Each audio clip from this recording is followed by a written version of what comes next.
নমস্কার বন্ধুরা, সুপ্রভাত। দেখে নেব চট করে এক নজরে আজকে আমাদের দিন কেমন কাটতে চলেছে।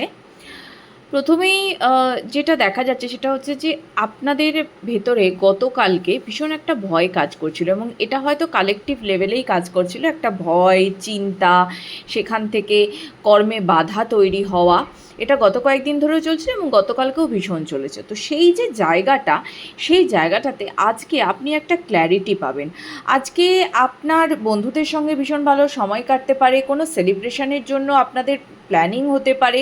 অনেকের ক্ষেত্রে হয় না যে বিয়ের কথাবার্তা ঠিক হয়ে গেছে, তো তার জন্য কিছু শপিং করতে যাওয়া, এরকম একটা জিনিস। হ্যাঁ, মানে যেটা ধরুন আগামী এই মোটামুটি ৩-৪ মাসে আপনার লাইফের একটা বড় ইভেন্ট, তার জন্য আজকের দিনটা খুব সুন্দর কাটবে।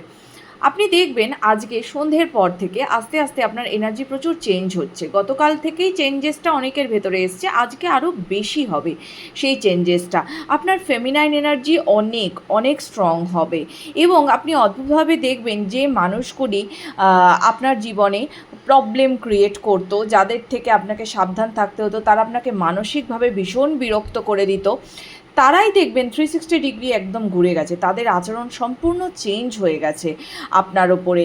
এবং আপনার হয়তো কোনোভাবে হয়তো কোনো বোরডম কাজ করছিল আপনার ভেতরে, বা তাদের থেকে আপনি মুক্তি পেতে চাইছেন, চাইতেন এবং এখনও হয়তো চাইছেন, বা এই যে মানুষগুলি আপনার জীবনে আছে, এরা আপনাকে মাঝে মাঝেই মেন্টালি খুব ডিস্টার্ব করে দেয়। তো এই যে সব কিছু দেখবেন পরিবর্তন হয়ে যাচ্ছে। আগামী যে সময়টা আসতে চলেছে, আগামী 10-15 দিন, সেখানে আপনার মানে আপনাদের বাড়িতে যারা শিক্ষার্থী আছেন, বা আপনি নিজে যদি এখনও পড়াশোনার সঙ্গে যুক্ত আছেন, যারা ব্যবসা করেন, তাদের সবার জন্য কিন্তু ভীষণ ভালো টাইমিং। শুধু নিজের শরীরের দিকটা ভীষণ খেয়াল রাখুন, এটা কিন্তু খুব জরুরি, নয়তো কিন্তু ব্যাকের সমস্যাতে খুব ভুগতে হবে। ব্যাক পেইন, কোমরে ব্যথা, হাঁটুতে ব্যথা, এগুলোতে ভুগতে হবে। তো এক্সট্রা বেশি লোড নেবেন না। ভালো থাকুন, ঈশ্বরের শরণে থাকুন। রাধে রাধে।